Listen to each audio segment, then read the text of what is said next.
Hello everyone, welcome back to the workshop. For those of you that follow the channel, you will know that 5 weeks ago I had a very serious motorcycle accident on my brand new Suzuki DRZ4S. In fact, it was so serious that it was possible, it wouldn't have been unlikely that I was never going to be making videos ever again, at least not on this planet. Anyway, fortunately, that was not the case, and I am slowly, and I mean slowly, recovering. My arm is getting better, and my foot is very, very slowly getting better. But I think my foot is going to be a long time before it's anywhere near normal, suffering massive crush injuries. Anyway, because I've been at home with very little to do, very little I was able to do, of course I've been spending time watching YouTube videos like we do. And one of the things that I've noticed, having watched endless videos, motorcycling videos about various things that interest me, off-road bikes, touring, going to Romania, all these various channels that I follow and enjoy, and some which I don't follow, I've come to the conclusion that actually there's a few things about motorcycle videos on YouTube that I find mildly irritating. I know that'll shock people that know me, but there you go. That's the way it is. So what I thought I would do is, in no order whatsoever, I will give you 5 things that annoy me about YouTube videos relating to motorcycling. Okay, so first one is long intros. Okay, we do not need a long intro. No intro on a YouTube video should be longer than 6 seconds. Anything longer than 6 seconds, just stop. You know, we don't need to see you jumping over a hill or riding up a bit of road. We know what riding up a bit of road looks like, you know, because we do it. You don't need to. We don't need to know who you're sponsored by, just splashed on the screen. Just put it along the bottom whilst you're delivering the video.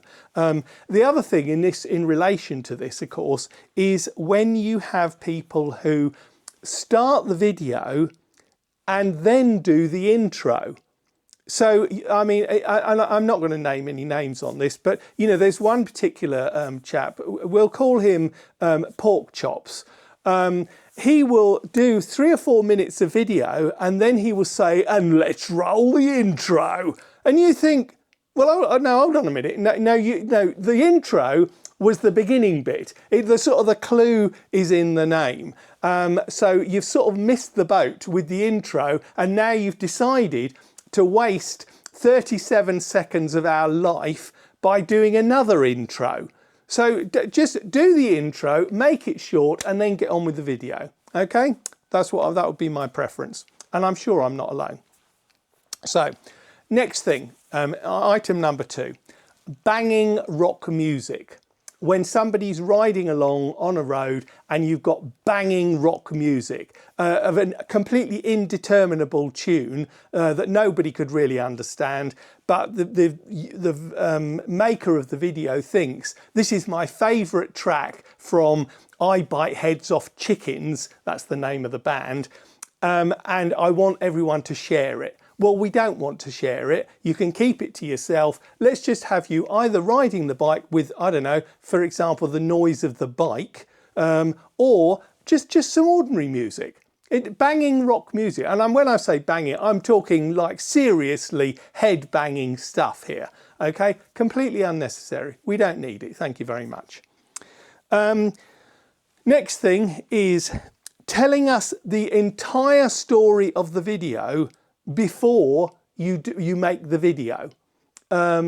It's completely, you know, a précis of this is a video about my trip to Romania. Some of the things that went well, some of the things that went badly. The end. Okay, we do not need, well, I got the ferry. This is the story of me getting the ferry to Holland, and then riding through Holland, and then staying overnight in Holland, and then going into Germany. We don't need all that, because that's what the video's about. Okay, so you don't need to tell us the whole story of the video before the video.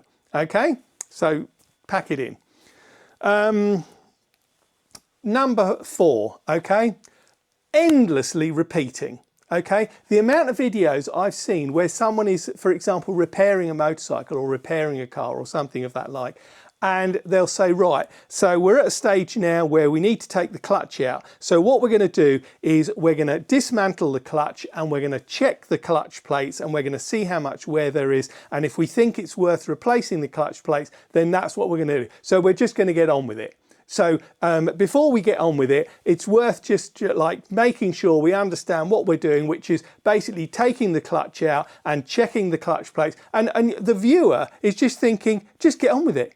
You just shut up telling us what you're going to do and just do it. Just bloody do it. Because that's what we're here for. You know, the name of the video is I changed the clutch plates in my CBR 1000. And that's what we want to see. Well, you don't need to tell us what it's about because you've already told us in the title. You know, it's like when you see a newspaper headline that says aliens landed in Croydon and were arrested by police. Well, you don't need to read the article because the headlines told you everything you needed to know. You don't need to know what the aliens looked like. They're aliens. We all know what they look like. You know, we've seen enough Star Trek to know what they look like. Don't need it. Okay. Last one, okay, number 5. I watch videos about, I watch a lot of videos about adventure bikes. You know, I like riding off-road. I like riding, you know, adventure bikes to far off places. You know, I like doing long trips. So they're the sort of videos that I watch. But every now and again, oh, hold on a minute. My lights have gone out. There they are.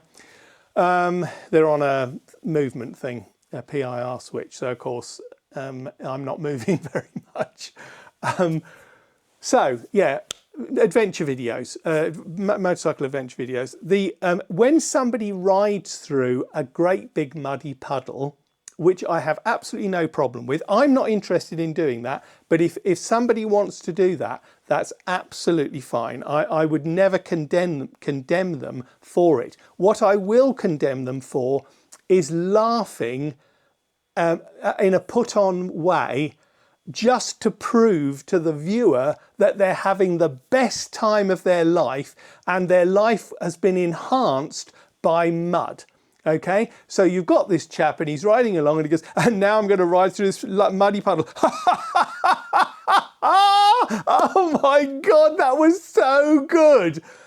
We don't need any of that nonsense. Okay, it's so false, it's so put on, and it's nobody in the history of the planet has ridden through a muddy puddle and laughed. They might have smiled to themselves, they might have thought to themselves, oh, this is quite challenging and quite good fun. They might have thought that, but they've never laughed uproariously in an unnecessary manner because you don't. So don't bother with it you know, we don't need you to prove to us that you're having fun. We don't need you to prove to us that you don't have many friends. It's not necessary. So don't do it. All right? So that's the end of my my 5 things that I find mildly irritating about motorcycle videos on YouTube. I hope you've mildly enjoyed this video. I wish you all a very happy Christmas, and I will be bringing more videos along in the new year. But for now, I shall go. So take care, and I'll see you next time. Bye for now.